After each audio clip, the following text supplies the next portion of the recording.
Engineer Henry Alcantara has a prepared sinumpaang salaysay. Tinatanggap ko po na ako po ay hindi nakasagot sa maraming tanong mga nakakaraang huling araw. Nangangamba po kasi ako sa seguridad ng pamilya ko. Subalit itong mga nakang araw, ako po ay nakapag-isip-isip na tumulong na lamang po sa investigasyon na to para po sa bayan.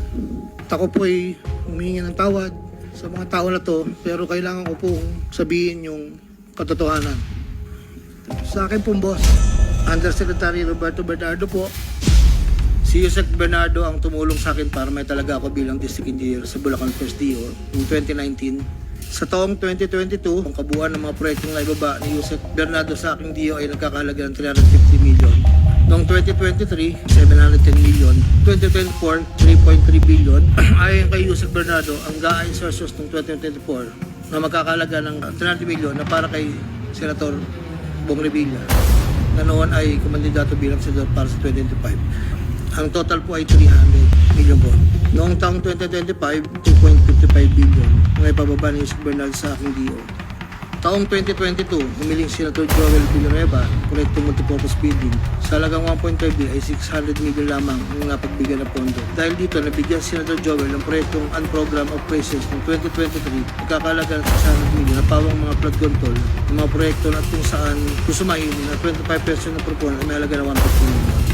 Kay Senator Jinggoy po, sa pagkakatanda ko, nasa 2024 budget hearing kami sa Senado.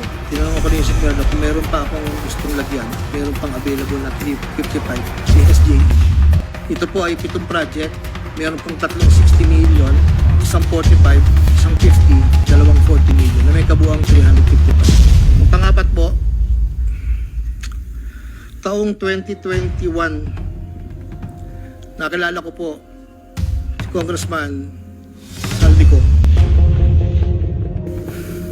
Sa pagitan ng 4 na taon, mula 2022 hanggang 2025, may kumulang 426 na proyekto. Ang kabuang halaga ay 35 billion, 24 million pesos. Sa taong 2022, 519 million. 2023, 5 billion 790.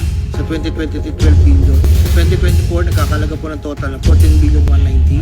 Noong pong 2025 ay 7 billion 385 na lang po sa net. Wala na pong